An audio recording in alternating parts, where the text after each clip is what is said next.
You are now listening to F&B Radio. And welcome to F&B Radio. My name is Lindsay Collins, and I am your host. You've caught me right as I'm about to go to the dentist to get a filling.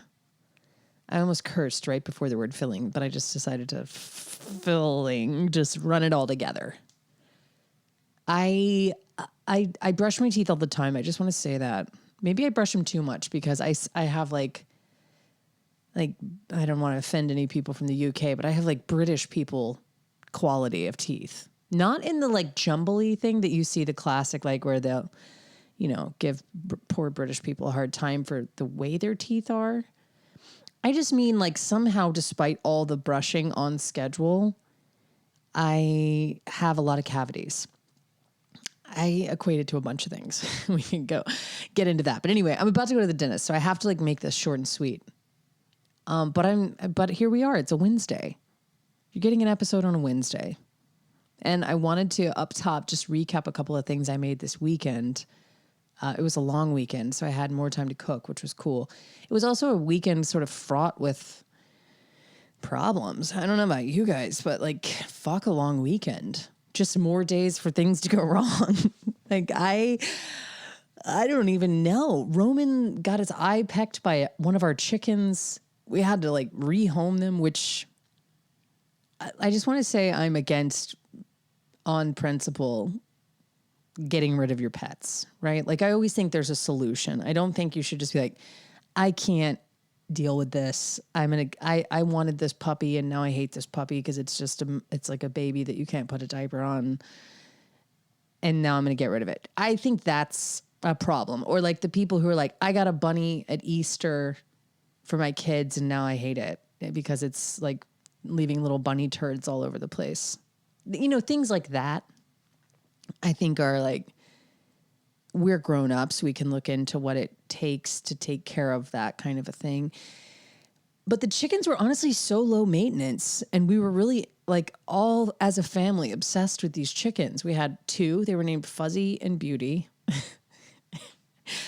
And Beauty was like the bigger one, and then Fuzzy was this little naked neck chicken that looks like kind of like a demented turkey, but very small, super silky, fuzzy, gorgeous chicken. He couldn't see very well. So he was just like, not only was he smaller than the other chicken, he was like visually impaired. So he was really literally and figuratively taken under the wing by the bigger chicken, Beauty. And Roman, our youngest son, is, I mean, obsessed with these chickens. Not only is he obsessed with the chickens, but he's obsessed with acting as though he's a chicken, where he'll stay in chicken character for 48 hours sometimes and make you address him as his chicken name. So it's like amazing how much he loves the chickens. I just want to preface that. But anyway, he picks the chickens up constantly. He works really hard to take care of them and hug them and love them. And it's just so... It's so sweet and I love it so much. And when he came in and was like, I just heard him like washing his face in the bathroom. He's only 4. He's just a little guy, but he seems a lot bigger than he is. He just handles his own stuff. He's very self-sufficient. He's just an independent little dude. I'm sorry, an independent little chicken. And he was in there washing his face. And I was like, what's going on? Rome? And he was like, nothing. And he's like holding his eye closed. And he's like, I just washing out my face. And I was like, washing out your face? What happened? And I got closer and I could see there was like a little, like what looked like a small puncture on the eye. But puncture's the wrong word. Puncture sounds like a fang went in it. Like it wasn't like that, but there was like a little dark kind of bruise and then some busted capillaries in the white part of the eye in the lower corner.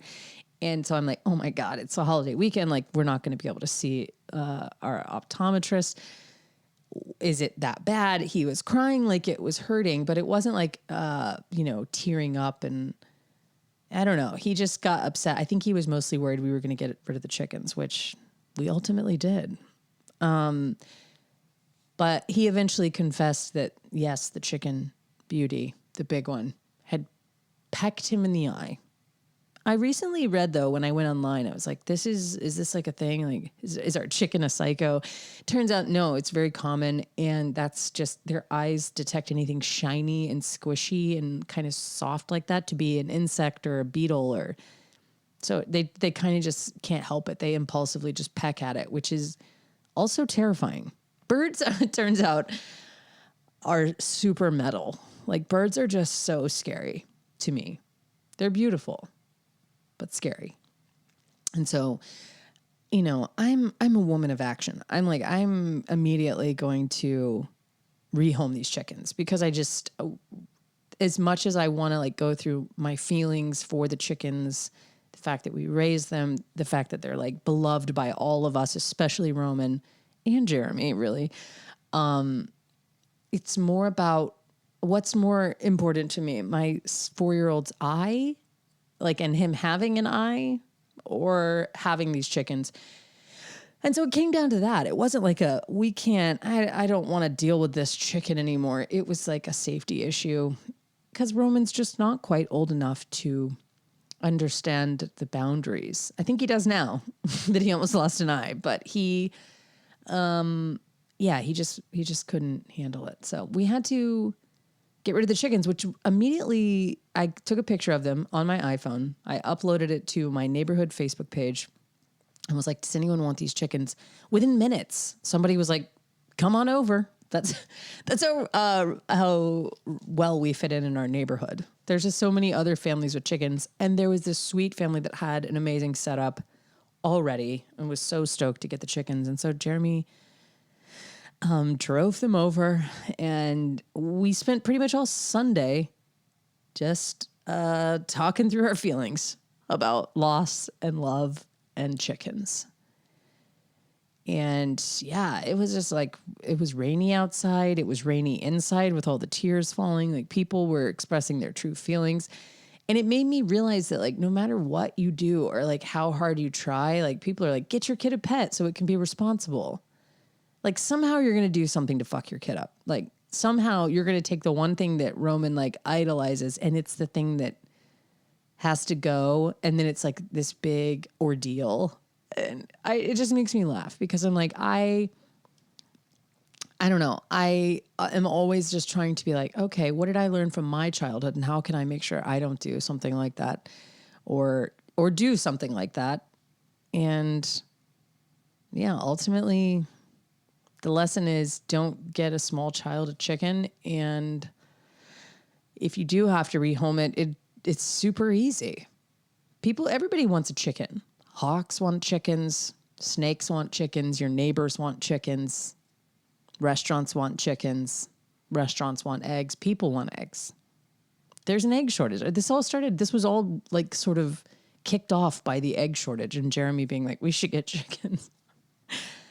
It's not funny. It was actually a very hard weekend, but somewhere in all that, I made pasta primavera, because I had some asparagus and some peas and just like springtime things, some mint that I had planted. And I found a recipe for pasta primavera, which I don't know how in all my life I just had never made anything like this, but it was so easy. And the satisfaction, like the restaurant level quality, is pretty unparalleled. Like, I boiled some pasta, and while I was doing that, I cut up asparagus. I peeled it. I did peel it. If you're a longtime listener, you'll get the reference. But I peeled it.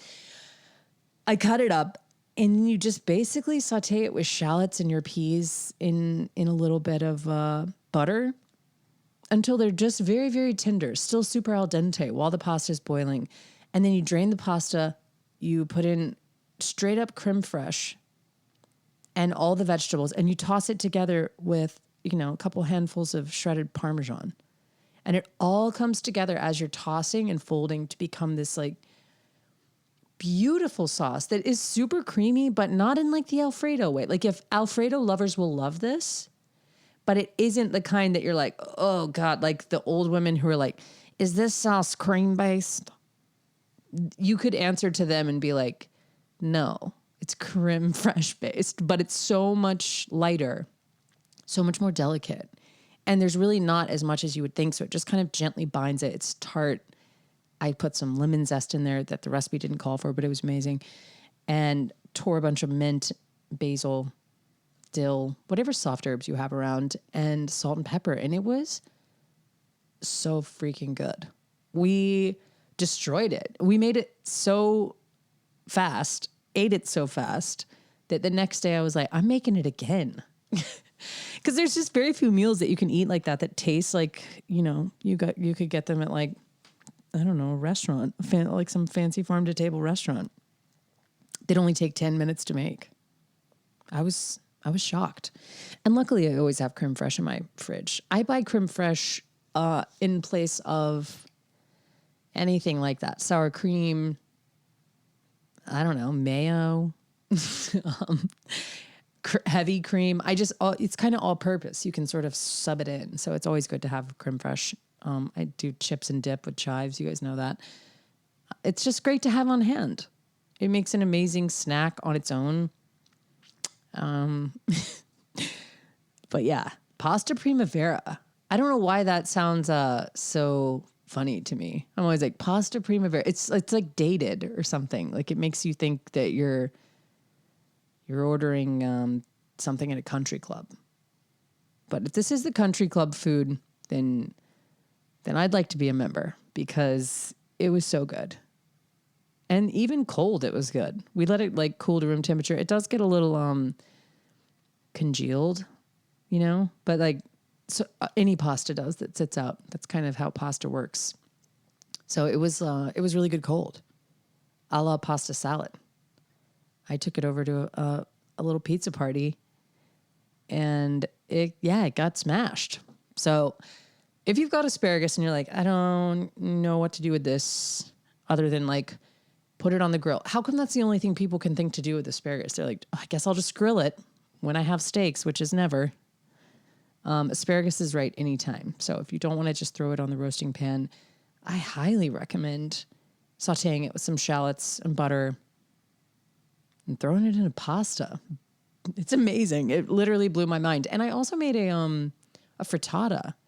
What am I, Ina Garden? Like I'm just all over the Italian map right now, but I love eggs, as you know, and I went for this kind of big Saturday morning brunchy type vibe, 10 eggs and a bunch of herbs and asparagus and shallots. I mean, truly, it was really, really similar. Like saute it all together and then just pour your eggs in and then broil it. It puffs up like a Dutch baby. It was fire. I've been in a spring state of mind when it comes to food and rehoming chickens. Oh my God, the tragedy that abounds. It was a hard time. I did get told by my 10-year-old that he was angry and disappointed in both me and Jeremy for getting rid of the chickens, which I thought was fair. I was like, you know what? Thank you for articulating your words. That's okay. I hope you can forgive me that I chose your brother's eyesight over our beloved family pet, but I do appreciate your ability to put your thoughts and feelings into words. That's something we could all learn from. He didn't like scream it at me. He just like thought about it and was like, I'm angry and disappointed with you both. And I was like, did I just get a talking to from my 10-year-old? Kids these days, they're going to be fine. They're so, they're so in control. But anyway, okay, that's my time. I got to go to the dentist. Wish me luck. Every time I go there, they're like,